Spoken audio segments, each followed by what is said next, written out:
2000 watt-hour battery on a performance electric scooter? Nah, that doesn't cut it for me. 3000 watt-hour battery on an electric dirt bike? Nah, still not enough. 4000 watt-hours and a GPS-tested real-world range of 160 kilometers on a monocycle, a monowheel? Well, this is the veteran Sherman-L.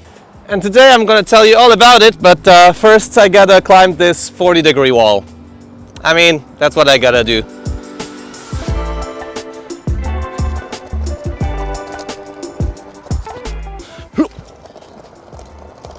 No problem. No problem at all.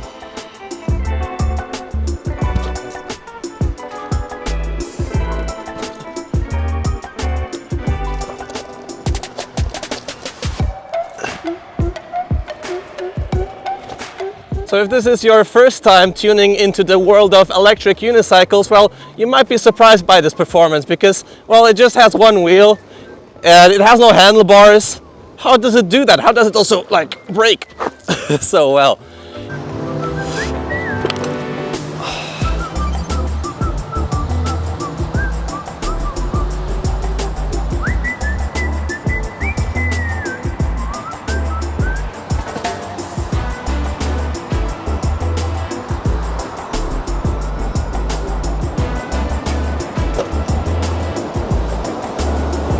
Yeah, we've come a long way. Those things are not hoverboards. Those things aren't toys.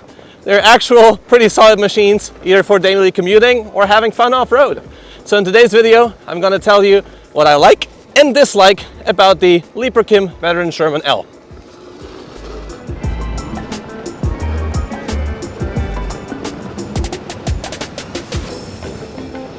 Whoa, trying to keep up with a train.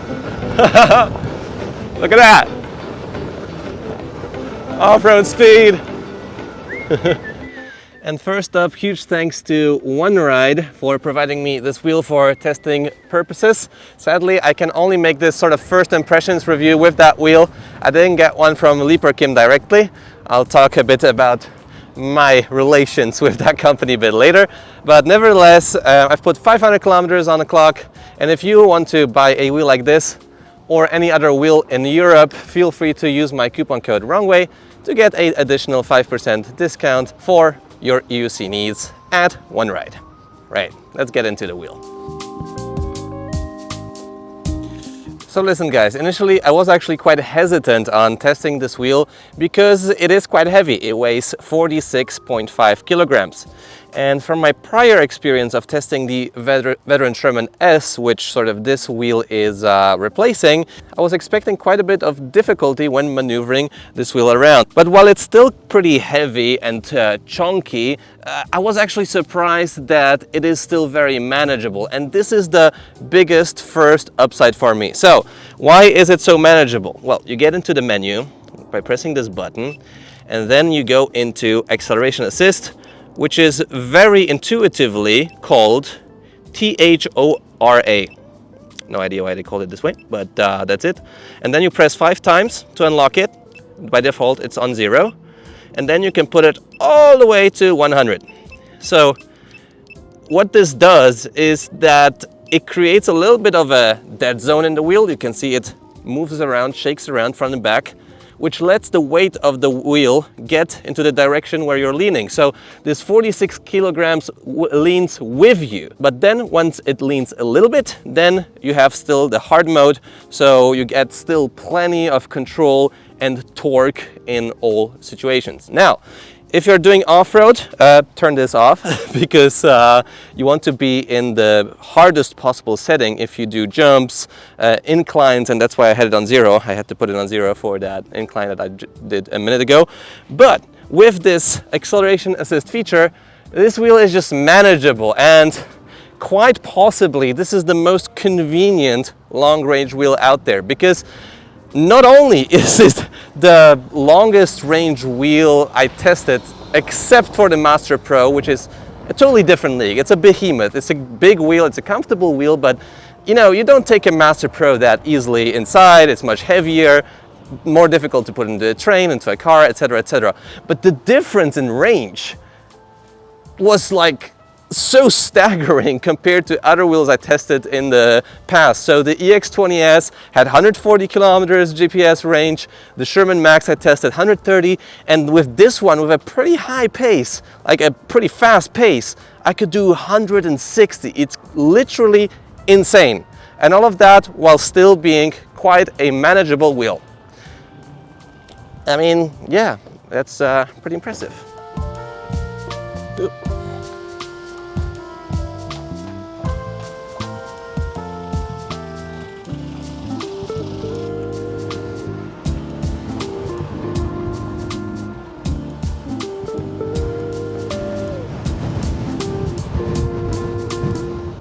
Another thing I really like about those veteran wheels is that they are actually quite durable, especially mechanically speaking. So the thing that suffers most oftentimes on wheels is suspension, well, when they have it. And having this Fast Ace oil spring damper setup means that this wheel is not squeaky. It has like the slightest bit of clonk sometimes, but in general, you just won't have so much maintenance with this kind of shock setup like you would have with a different wheel. Now, of course, if you ride stairs, if you do some extreme kind of riding, you might need to tighten some screws. But yeah, I'll have to give it to them. The suspension is pretty durable. And the same thing applies to the mechanical structure of the wheel.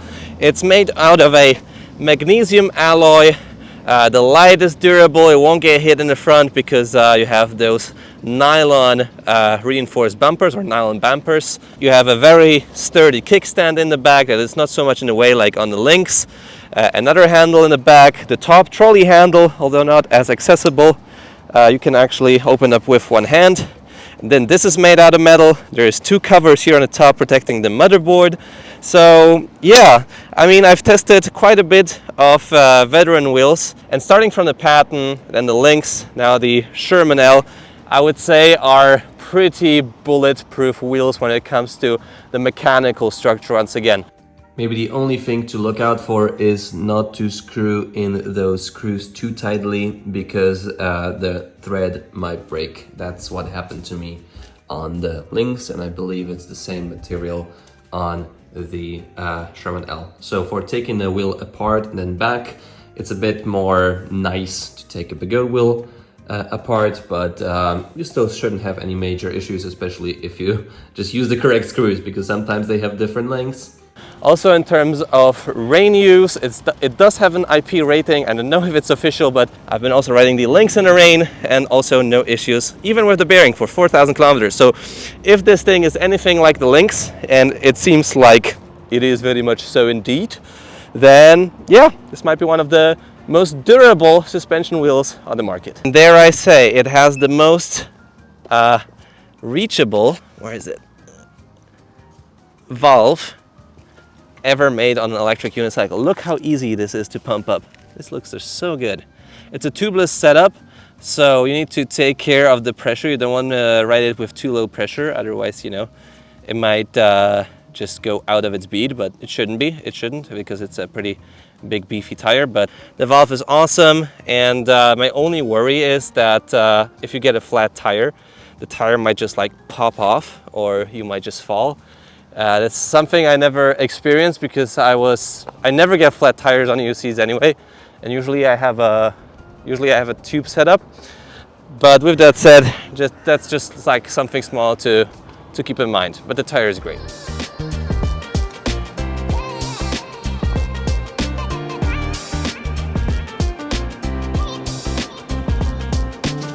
Oh wow, is that a gap jump? I think it is. Let's do it. Natural gap jump, drop in. Let's go! Oh, that was fun. Let's go. Oof. Oh.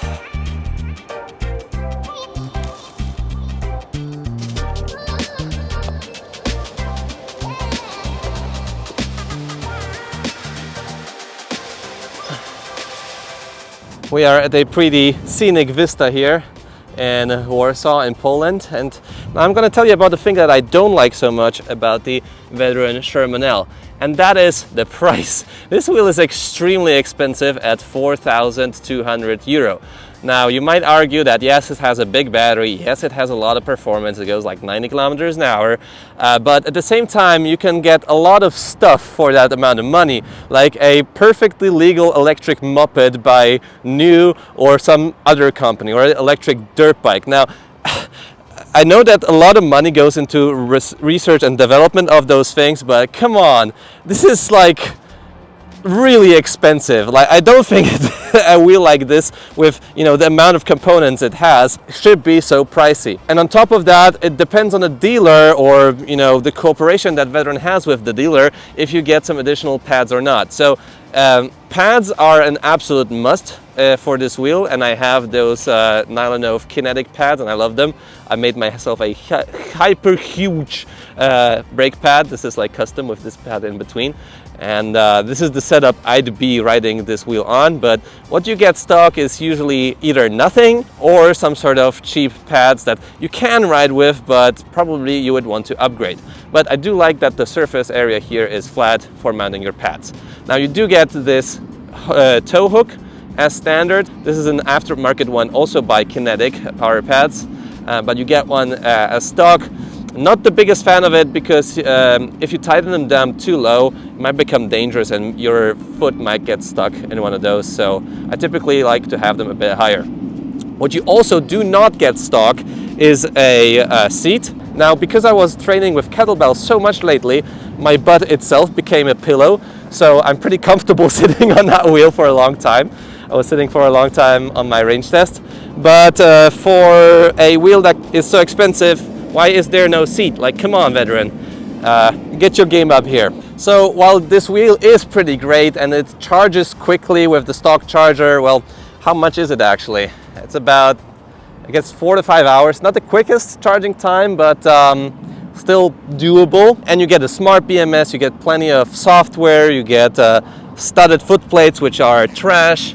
Like, I really don't like them. They're quite slippery. Just get some aftermarket ones. I'm waiting for the day. I'm waiting for the day, Veteran, while you get actual mountain bike pins like Big Oat in your pedals. They do stay in place quite nicely though. So yeah, even though you get all of those accessories for the price of 4,200 euro, I think that's still much too expensive.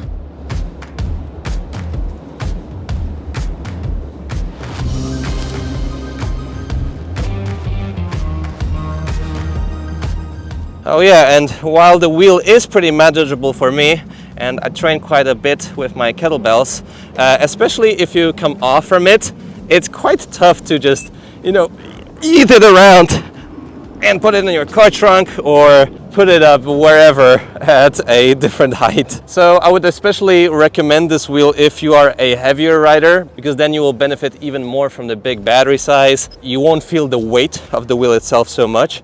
Or if you're a lighter rider, even 70, 80 kilograms, but you're pretty fit, then you'll be pretty comfortable with that, riding this wheel around. But if you want an EUC just for off-roading and just for fun, then look elsewhere. Like, the blades will be better, and maybe the new Big Oat X-Way, or even the Lynx. It's so much easier to have fun with a lighter wheel than with this heavy Veteran Lynx. So yeah, I didn't do much crazy shenanigans with this wheel. I know people do, but for me, I just don't need to. For me, it's a cruiser, a long-range wheel, not necessarily a fun, doing stupid kind of stuff wheel. Oh, big bump! But it can do a little bit.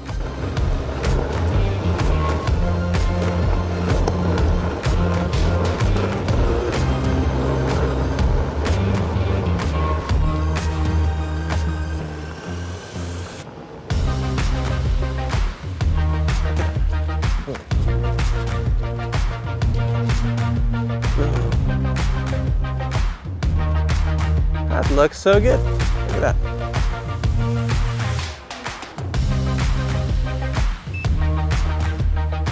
Now a thing I both do like and I dislike about the wheel is the electronics and software in it.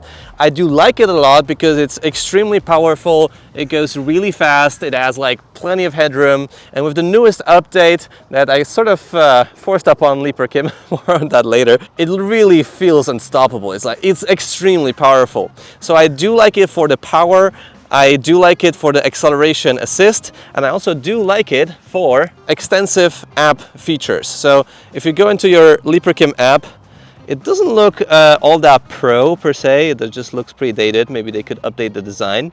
But here you can like turn off the wheel, turn the lights on, you get all of your stats, your battery, your range, your temperature of your motherboard, sadly no motor temperature sensor, and you have all of your smart BMS info. This is super important so that you know if your battery is in a healthy state. That's awesome and should be stock on any wheel that is currently being sold. You have some other information here that I won't get into, and the most important part here is vehicle controls. So through the app you can adjust almost everything except for acceleration assist.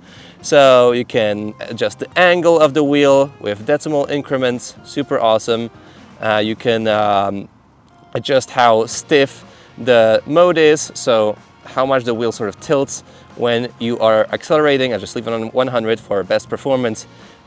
You can set up your beeps at speed, how much sort of headroom you have. I leave myself about 24%, but you can even leave more.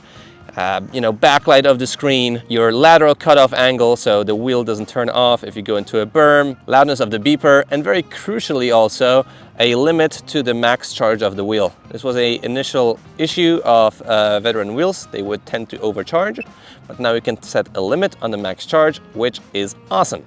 So what do I do not like about the electronics and software on the wheel? Well, in terms of electronics, it still doesn't feel as connected to the wheel as a Begode wheel or a Kingsong wheel. Those wheels just feel so connected to you and they stay planted. And at Begode you can even set up how much the wheel tilts if you go into a corner. Now this is a thing that you might even not notice if you're just a rider that likes to cruise around and be comfortable. Like, I talked to a bunch of veteran riders, they don't even feel the pedal dip in the turns. I'm like, oh, it's annoying me too much. Same thing applies when you accelerate, the wheel dips slightly to the front, just a bit too much for my personal preference, and that's definitely an area that they could improve. I don't know so much about electronics, but I'm not sure about, you know, all of the components that they use, because those wheels, especially the Lynx before, just tend to have some sort of weird glitches sometimes, like they dip their pedals up when you brake hard from a high speed, or if you go down a hill and you brake, it just boop, it just yeets to the back. But most of the time those are extreme situations. But for me as a performance rider, I don't like to, you know, toy around with that. So I would especially suggest this to be like a comfy range wheel. You know, you can do crazy stuff with it, but I never feel as comfortable with the software to like go nuts with it, like not after all of the things that I've been through with the veteran Lynx. And if those issues occur, they are not as big of a company as, for example, InMotion, to have a lot of logs and a lot of software engineers working on issues. So while at InMotion, like with the V14 or other wheels, you can get a bunch of log files that will tell you everything about what was happening to the wheel prior to a crash and to investigate an issue. With Veteran, you have just very basic information, and their software department will be just slower than a huge company like InMotion or Kingsong. But you know, they have their batch of issues as well. So in the software and electronics department, it's a win and a lose. Oh, and it also can really quickly charge, up to 20 amps. So for a full charge like in an hour and a little bit, it's like, for me, with the form factor and all of the features that it has, like, I think is the prime best choice for a long range wheel. I know you Master Pro riders, I know you love your Master Pros, but this is just a lot more compact and manageable.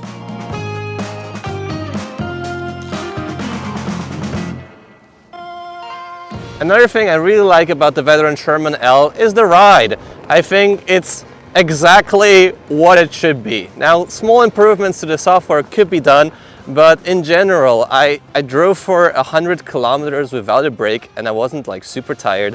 I can always sit down on it. I like the tire, the new TNT tire, 80 by 90 14.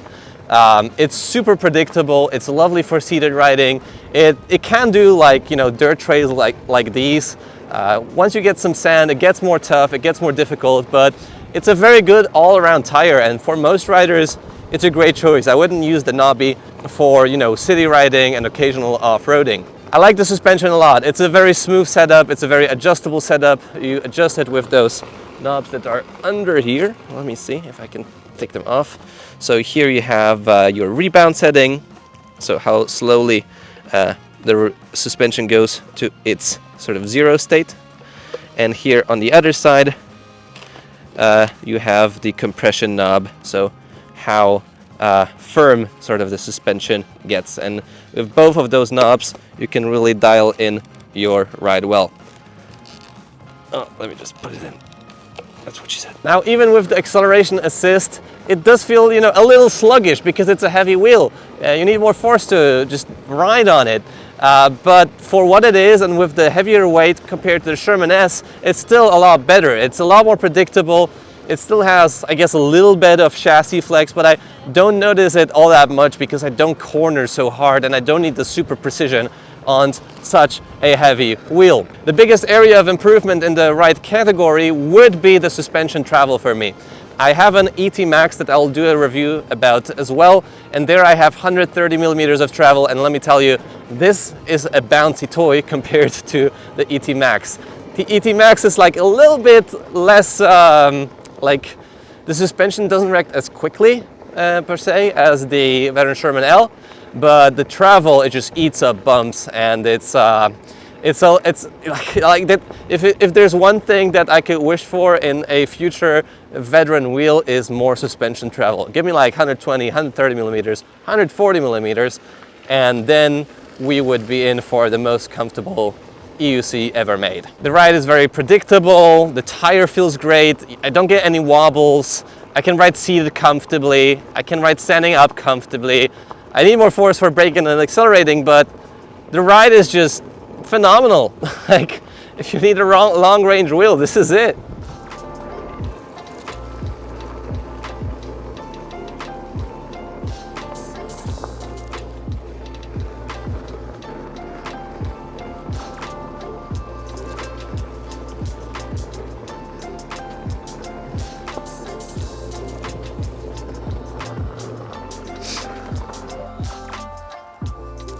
Woo!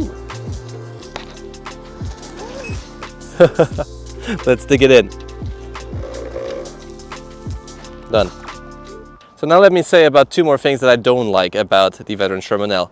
First up, the front light. It's way too bright, and for off-road use you might be happy with it, but for ongoing traffic it's terrible. It's like a work light on the street. So I wish there would be a brightness setting, because in this way we could still use this light, you know, in usual city scenarios. I just point it way down if I'm riding around in the night, but then I get a lot of glare just from the street. It's a bad light for like usual scenarios. So either a brightness setting or a totally different lamp. You can buy a Cyclope Halo for it, and that light has a cutoff beam, high beams and low beams. It's not the best for off-road because the beam is very narrow. It's still not like super optimal, but it's definitely better than blinding people with that light in the front. But the taillight is pretty good. Weird blinking patterns, but it'll do. And the other thing that I don't like about this wheel, actually it's more about the company. So something that you need to deal with when you have a wheel is, you know, replacing parts, having issues, maintenance, etc., etc. And while I usually received parts pretty easily from Veteran, like a new spring that failed on the Veteran Lynx, or a new motor on the Veteran Abrams. I don't know how it was for you. Maybe type in the comments if you have a good customer sort of experience with that brand. But the communications, that's something that I haven't been talking about before so much, but I feel like it needs to be addressed, because I try to work with the companies in order to improve the products and have like a mutual benefit of me like testing the products, making videos, and you guys having better products, so then the companies can sell better wheels and we're all more happy. I'm actually writing a message in Google Translate. It's now on the screen, to the CEO of Veteran. So this is just a quick message. Maybe he'll respond. I would love to work with with you guys more thoroughly, but it's just impossible if I have so many communication issues with that one spokesperson at your company.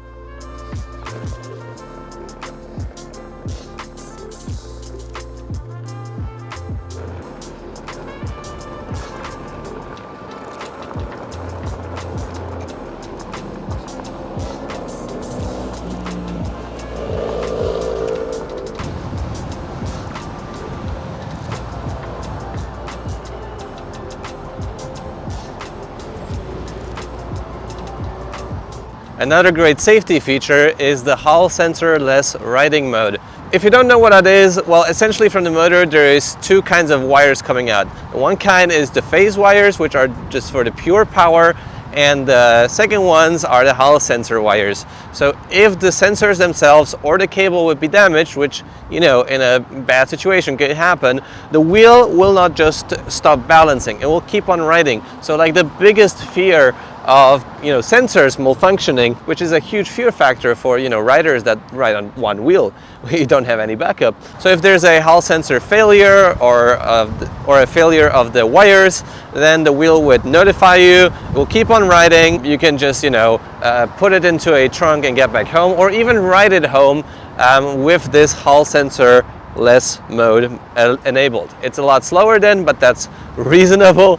And yeah, it's just really cool to have this safety feature implemented here. I also really like that while it has so much battery, it's still pretty small for what it is. It's the same size when you look at the whole sort of footprint as the Veteran Lynx, minus like how far it extends to the front, but you don't really mind that. You have the wheel there anyway. You get a lot of range, a lot of battery, and a pretty small footprint with suspension, so that's awesome.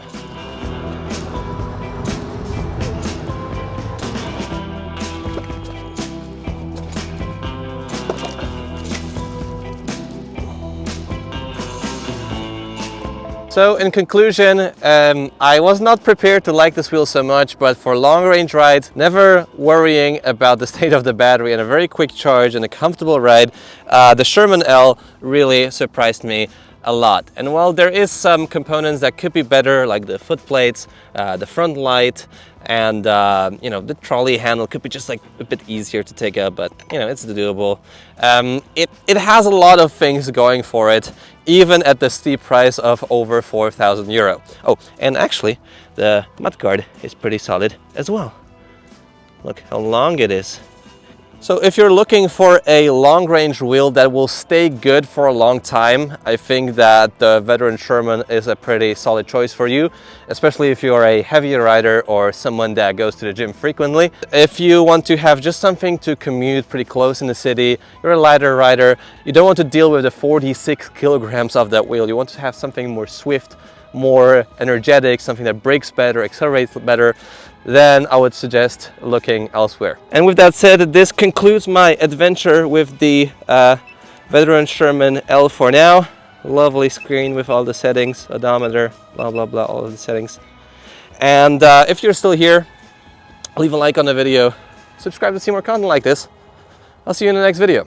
See you soon.